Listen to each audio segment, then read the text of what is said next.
മാസപ്പടി കേസിൽ പ്രതിപക്ഷ നേതാവ് പിണറായി വിജയന്റെ മകൾ വീണയുടെ ബാങ്ക് ലോക്കറിൽ എൻഫോഴ്സ്മെന്റ് ഡയറക്ടറേറ്റ് ഉദ്യോഗസ്ഥർ പരിശോധന നടത്തി. തിരുവനന്തപുരം ആയുർവേദ കോളേജിന് എതിർവശത്തുള്ള HDFC ബാങ്കിലാണ് റെയ്ഡ് നടന്നത്. മാസപ്പടി കേസിന്റെ അന്വേഷണം അതിന്റെ നിർണായക ഘട്ടത്തിലേക്ക് കടന്നിരിക്കുകയാണ്. CMRL-ഉം എക്സാലോജിക്കും തമ്മിലുള്ള സാമ്പത്തിക ഇടപാടുകളെ കേന്ദ്രീകരിച്ചുള്ള ഈ അന്വേഷണത്തിന്റെ ഭാഗമായി എൻഫോഴ്സ്മെന്റ് ഡയറക്ടറേറ്റ് നടപടികൾ കൂടുതൽ ശക്തമാക്കിയിരിക്കുന്നു.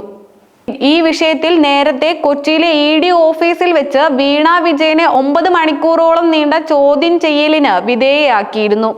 ഈ ചോദ്യം ചെയ്യലിന്റെ തുടർച്ചയായാണ് ഇപ്പോൾ ബാങ്ക് ലോക്കറുകൾ പരിശോധിക്കാൻ അന്വേഷണ സംഘം തീരുമാനിച്ചിരിക്കുന്നത്.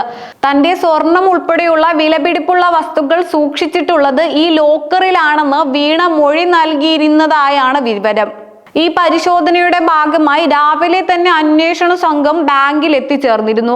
മുൻപ് പിണറായി വിജയന്റെ വസതിയിൽ റെയ്ഡ് നടന്നപ്പോൾ ED ഉദ്യോഗസ്ഥർക്ക് നേരെ പ്രതിഷേധങ്ങളും അനിഷ്ട സംഭവങ്ങളും ഉണ്ടായ സാഹചര്യത്തിൽ ഇത്തവണ ബാങ്കിന് മുന്നിൽ അതീവ സുരക്ഷയാണ് ഒരുക്കിയിരുന്നത്. സുരക്ഷാ ക്രമീകരണങ്ങളുടെ ഭാഗമായി കേന്ദ്ര സേനാംഗങ്ങളും സ്ഥലത്ത് വിന്യസിച്ചിരുന്നു. കൂടാതെ പരിശോധനയുടെ വിവരങ്ങൾ മുൻകൂട്ടി തന്നെ സംസ്ഥാനത്തെ ഉന്നത പോലീസ് ഉദ്യോഗസ്ഥർക്ക് കൈമാറുകയും ചെയ്തിരുന്നു.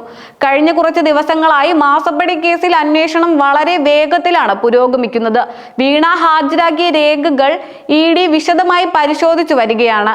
നേരത്തെ കൊച്ചിയിലെ ഓഫീസിൽ വെച്ച് നടന്ന നീണ്ട ചോദ്യം ചെയ്യലിന് ശേഷം വീണയോട് വീണ്ടും ഹാജരാകാൻ നിർദ്ദേശം നൽകിയിട്ടുണ്ട്. ഈ കേസിന്റെ ഭാഗമായി നേരത്തെ തന്നെ വീണയുടെ ബാങ്ക് അക്കൗണ്ടുകൾ ED മരവിപ്പിച്ചിരുന്നു. കൂടാതെ പിണറായി വിജയന്റെയും ഭർത്താവ് മുഹമ്മദ് റിയാസിന്റെയും വീടുകൾ അടക്കം സംസ്ഥാനത്തെ പലയിടങ്ങളിൽ ED റെയ്ഡ് ചെയ്തിരുന്നു. CMRL എക്സാലോജിക് കരാറുകൾ ഉൾപ്പെടെയുള്ള സുപ്രധാന രേഖകൾ ഇപ്പോൾ അന്വേഷണ സംഘത്തിന്റെ കൈവശമുണ്ട്.